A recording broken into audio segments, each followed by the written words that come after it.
All right, it's Jason from Aquarium Reptile Depot in Citrus Heights, California. We're in the Substrate area of the store. So we're here to talk about Substrate. So a lot of customers come in and they're like, hey, do you sell gravel?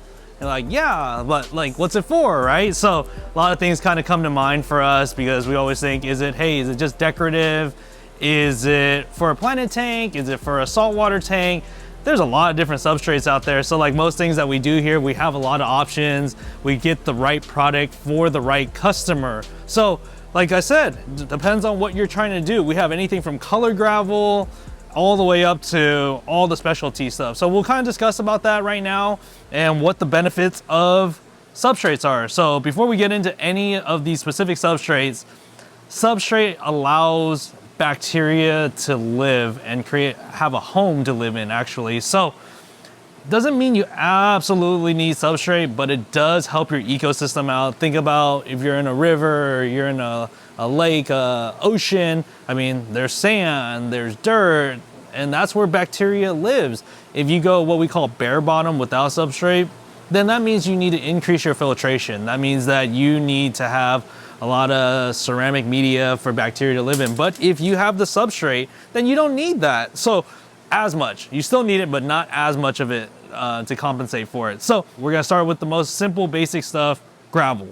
We like the Caribsea, they call it a midnight. Here it is a rounded black stone. So what's nice about that one is that it's natural, right? Not colored, but it's small where like if fish like to be on the bottom, they won't scrape their belly out because it's all rounded. So that one, we actually really like it. We put it on most of our freshwater selling tanks in the back. We just upgraded that a little bit ago. So that one we really like. A lot of people like sand from freshwater. So you kind of get the saltwater look, and then the sand is also another nice natural substrate. Good for, again, fish that like to dig, fish that sit on the bottom, don't create any scraping of their bellies. Pros and cons with both, right? Sand looks really pretty, but it does compact down quite a bit. So to actually clean the substrate can be a little bit more challenging. It's not impossible. You just gotta be a little bit more careful when you're vacuuming. That's why the Caribsea, the midnight, comes into play here because it's heavy enough when you vacuum it, it still drops to the bottom. Now we're gonna get into a little bit more of the specialty stuff. So if you're trying to do a planted aquarium, we always try to recommend customers to invest in substrate because a lot of times that is where a lot of the nutrients for the roots are. So we like the UNS contra soil here. It's kind of a mud-based ball. It allows the roots to go in the substrate. It's very airy, as you can see it, just stacked like this. It doesn't compress down. So the roots can go all the way in, grab the nutrients that it needs.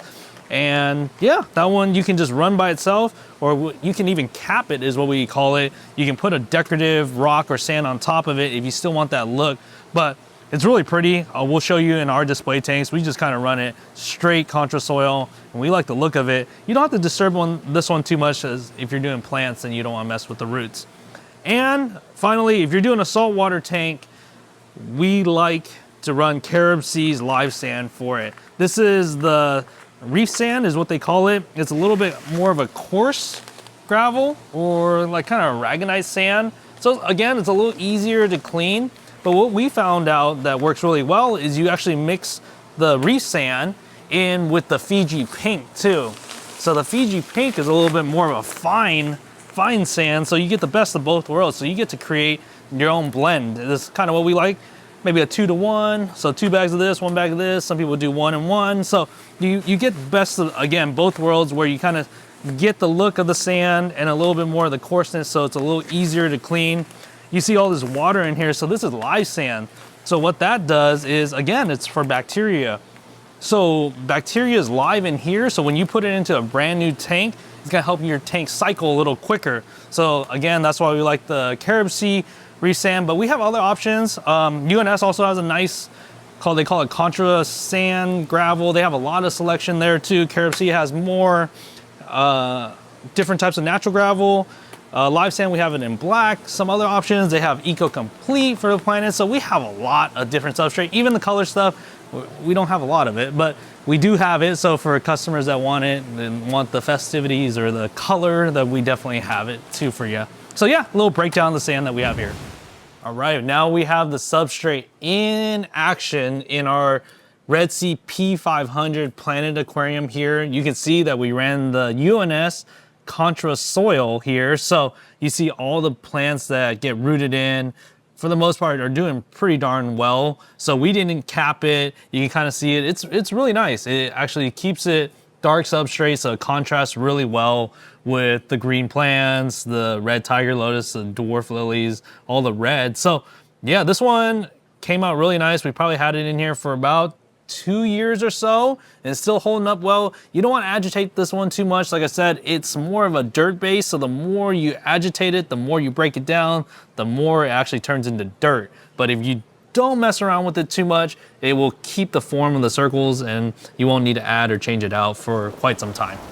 We're at our Red Sea P950 monster tank here, and this has that Caribsea Midnight River. So it works great, as you can see, with even the larger fish, the red-tailed cat, which hangs out pretty low in the tank, doesn't have any belly scrapes from the substrate, and it doesn't get kicked up. These are big fish, so a lot of times big fish will kick up any fine sands. They'll make the water just look cloudy, but it really isn't cloudy. It's just the particulates in the water. This tank is pretty clear, so this is a great substrate for bacteria to grow in. If you just want to keep it very simple, you're not really trying to do anything, like a fish only freshwater tank works really well. And if you need a Red Sea reefer, just a reminder, we do have these in stock, so you don't have to wait to order one or have one shipped to you. We have it here, so if you have a truck, we can load it and you can take it home today. And last but not least, we're at the Red Sea S1000 here. So this one has that Caribsea reef sand and the Fiji pink mixed inside of it. Again, we do not like when sand gets kicked up because it just makes the tank look cloudy. We have a lot of tangs in here, Naso, purple, powder blue, blue tang, yellow tangs. They're all here to say hi, but they have a tendency to swim hard and they can kick up sand as well, but no sand is up in the water column. So we don't like to go too thick either. That's something that I didn't really discuss too much earlier, but it also depends on your square footage. But we usually like about 1 inch of substrate for fish onlys or saltwater tanks. That's probably yields you about a 1 pound per gallon, roughly, you know. So if your tank is super tall, then obviously it doesn't work for you. But if your tank is super long and short, it doesn't work for you. But if it's a traditional rectangular tank, that usually works out pretty well. If you do a planted tank, then you need a little thicker because the plants actually have to go in the substrate. So 1.5 inches, 2 inches. So that works out to about 1.5 pounds to 2 pounds per gallon. So just remember that if you are doing a planted tank, you need it a little thicker if you want your plants to go inside of it. But if you have a saltwater tank, 1 inch works really well. Great for bacteria to live in, easy enough to siphon without having a deep sand bed. Deep sand beds can have ammonia pockets and different things like that. So when we vacuum this, we're not going really deep, so we're able to disturb it. And also if you have like gobies or Nassarius snails, conches, sand-sifting starfish, they don't have to go super deep. As long as they agitate a little bit of it, then you won't really have those pockets of ammonia. So just some things, some tips to remind you with Substrate.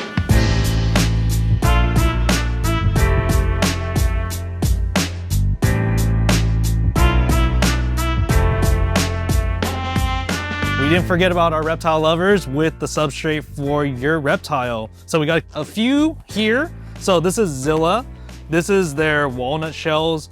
This one we kind of like a little bit more than just traditional sand. It's a little bit grainier and works really well for like Uromastics and adult, possibly bearded dragons. It holds heat really well. Seems to be a little cleaner, doesn't clump up as much. So if you're looking for something alternative to sand, that's a good one.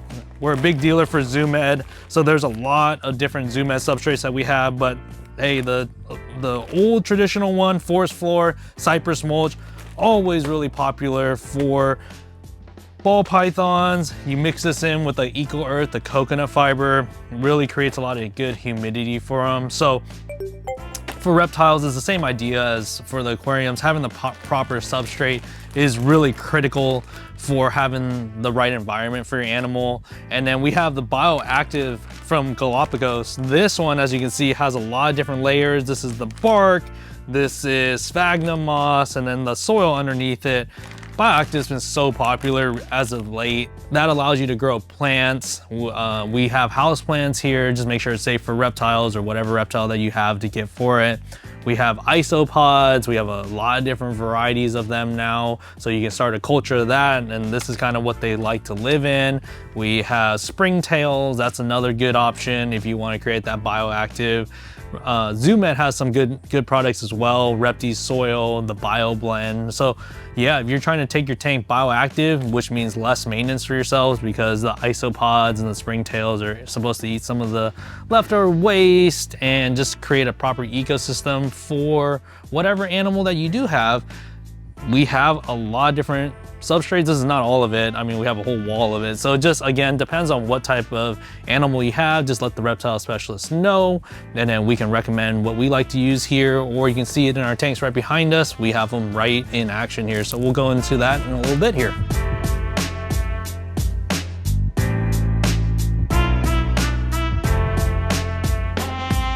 All right, now we're gonna show you the substrate in action here at the reptile side. This is where all the animals are at. Like I was discussing with you, the Zilla, the walnut shells, we have it in with the Uromastyx in here. And then we got a Herman's tortoise with the forest floor mixed in with that eco earth to create humidity for them. So we're able to mist it down, and then throughout the day, it's gonna slowly evaporate, creating the right humidity for the tortoise, or possibly a ball python like I discussed earlier. And then we have an adult crested gecko, a bioactive setup here. We have the BioBlend in there with the moss and the bark and everything. We got a live plant going on in there, and isopod springtails. We got it all going on in these tanks. So if, like I said, if you need any of this, come on in, we'll take care of you here. If you can't make it in, we have our online shop, depotpet.shop. We're shipping only, so if you want us to ship it to your door, just place an order and we'll get it done for you. Yeah, this is about it for this video here. We talked a little bit about Substrate, so hopefully you come on in or check out our online website. Make sure you follow our channel, subscribe to our channel, actually, follow all our social media, comment, see what you guys like, tell us what you want to see on other videos, and yeah, like this video too, by the way. So we're out of here. We're gonna get back to work here.